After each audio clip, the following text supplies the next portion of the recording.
ओम नमः शिवाय। मित्रों, मैं आचार्य चंद्र प्रकाश परम कल्याण साधन यूट्यूब चैनल में आप सभी का हार्दिक स्वागत करता हूं। हमारी आज की चर्चा का विषय है गायत्री महामंत्र क्या है। गायत्री महामंत्र को महामंत्र क्यों कहा गया, इसको गुरु मंत्र क्यों कहा गया, साथ ही साथ मैं आपको ये बताऊंगा कि जो भी व्यक्ति गायत्री महामंत्र का जाप करता है उसे अपने जीवन में कौन कौन से भौतिक और आध्यात्मिक लाभ प्राप्त होते हैं। तो चर्चा करने से पहले मेरा निवेदन है कि यदि आप चैनल पर पहली बार वीडियो देख रहे हैं तो इस चैनल को सब्सक्राइब जरूर कर लें।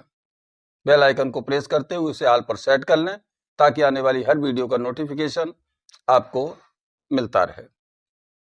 तो बात करते हैं मित्रों, गायत्री महामंत्र ऋग्वेद और यजुर्वेद दोनों में आता है।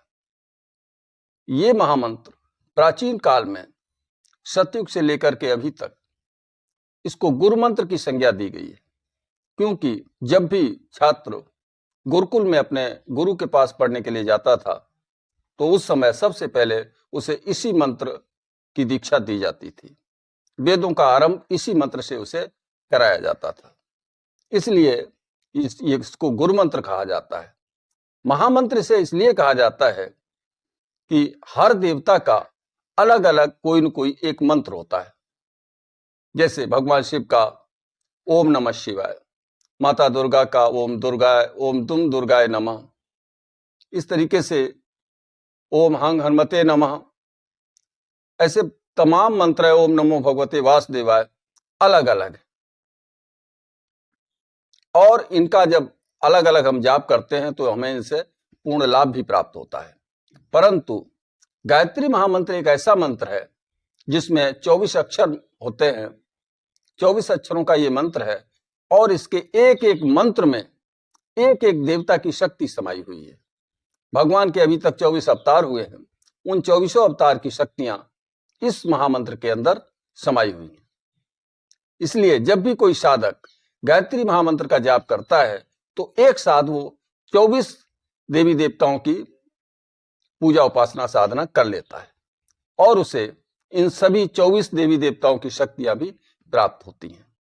इसलिए इसको महामंत्र कहा गया है। मंत्र क्या है आप सुन लीजिए। ओम भूर्भुवः स्वः तत्सवितुर्वरेण्यं भर्गो देवस्य धीमहि धियो यो नः प्रचोदयात्। इस प्रकार से इसमें कुल 24 अक्षर बनते हैं। अब बात करते हैं कि इसका जाप किस किस ने किया। तो प्राचीन काल के जितने भी ऋषि मुनि थे सभी का साधना मंत्र यही रहा है। जितने भी अवतार हुए सभी ने इसका ही जाप किया है, क्योंकि संध्या सभी करते थे और संध्या में गायत्री मंत्र प्रयुक्त होता है। जितने भी महापुरुष हुए हैं उन सभी की शक्तियां इस मंत्र में समाई हुई हैं।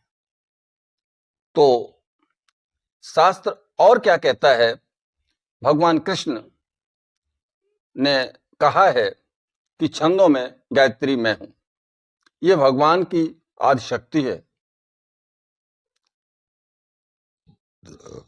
हमें इसके जाप से जो लाभ प्राप्त हो रहे हैं अब उनकी चर्चा करूंगा।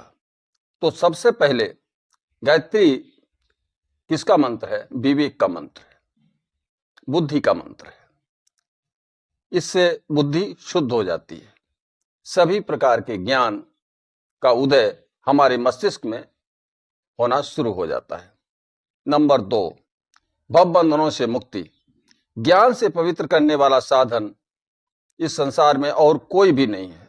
सद्ज्ञान के उदय होते ही समस्त बंधन बिखर जाते हैं। चिरस्थायी आरोग्य। सद्ज्ञान के उदय होते ही व्यसनों असंयमवाद से घृणा उत्पन्न होने लगती है। परिणाम स्वरूप ये सब छूट जाते हैं, जिससे उत्तम स्वास्थ्य की प्राप्ति होकर दीर्घ जीवन का वरदान मिलता है, अनुदान मिलता है। अगला पॉइंट है चौथा, संकट निवारण। लोभ, मोह, अहंकार, भोग विलास, छल कपट, काम क्रोध से पीछा छूट जाता है और भविष्य में आने वाले संकटों से साधक की रक्षा हो जाती है। अर्थ संतुलन। गायत्री साधना के कारण हमारा दृष्टिकोण परिष्कृत हो जाता है, जिससे आलस्य, प्रमाद, फिजूल खर्ची आदि से साधक बच जाता है, जिससे गरीबी, बेरोजगारी और ऋण आदि का निवारण सहज में होता चला जाता है। सुखी गृहस्थ। परिवार में सामूहिक उपासना, साधना, यज्ञ आदि का वातावरण बन जाने से, अच्छी परंपराओं का चलन होने से घर में स्वर्गीय वातावरण बना रहता है। नंबर 7, गायत्री साधक की संतान सुसंस्कारी, स्वस्थ, बुद्धिमान होने के साथ साथ चरित्रवान भी होती है और व्यवहार कुशल भी होती है। भाग्य का उदय। साधक के पूर्व संचित कर्मों का धीरे धीरे क्षय होता है जैसे ही साधक गायत्री महामंत्र का जाप करता है, और उसके क्रियमान कर्मों की सुधर जाने से उसका अगला प्रारब्ध उत्तम हो जाता है। नंबर 9, भवसागर से उबरना। अंधविश्वास, जन्म और अनित्यजन्य कर्मों के कारण उत्पन्न संकटों का निवारण सहज में ही हो जाता है। दिव्य दृष्टि, दूरदृष्टि, दूर श्रवण, भविष्य ज्ञान, विचार संप्रेषण, अतीन्द्रिय क्षमताओं में वृद्धि होने से उसकी दिव्य दृष्टि खुल जाती है। नकारात्मक शक्तियों से रक्षा। साधक जब गायत्री महामंत्र का जाप करता है तो उसके चारों तरफ उसकी प्रभा मंडल में अप्रत्याशित रूप से वृद्धि हो जाती है और वो इतना सक्षम हो जाता है कि कोई भी नकारात्मक शक्ति प्रवेश करना तो बहुत दूर की बात है, सोच भी नहीं सकती।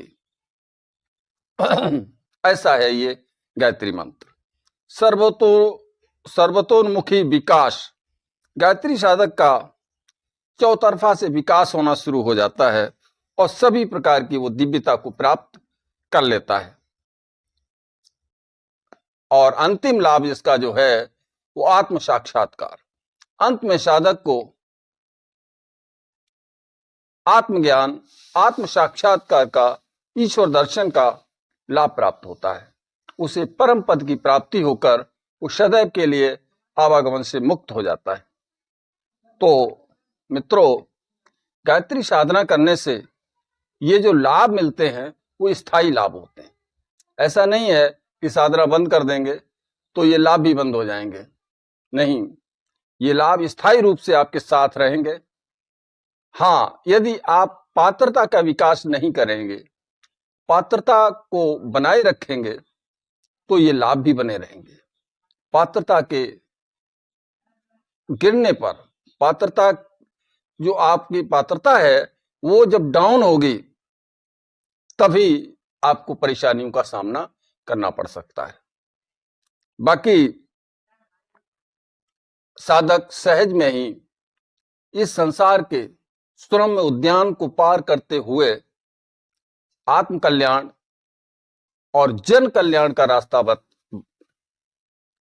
अपनाते हुए अंत में परमात्मा की प्राप्ति कर लेता है और अपने जीवन लक्ष्य को प्राप्त कर लेता है। तो मित्रों, ये जो जानकारी मैंने आपको दी है आपको कैसी लगी? अगर अच्छी लगी हो तो इसे वीडियो को लाइक करें, अपने मित्रों में अधिक से अधिक शेयर करें, ताकि ज्ञान का प्रचार प्रसार करना एक बड़ा पुनीत कार्य होता है और आप इस पुनीत कार्य में सहयोग प्रदान करें। इन्हीं शब्दों के साथ मैं अपनी बात को समाप्त करते हुए आपसे विदा लेता हूं।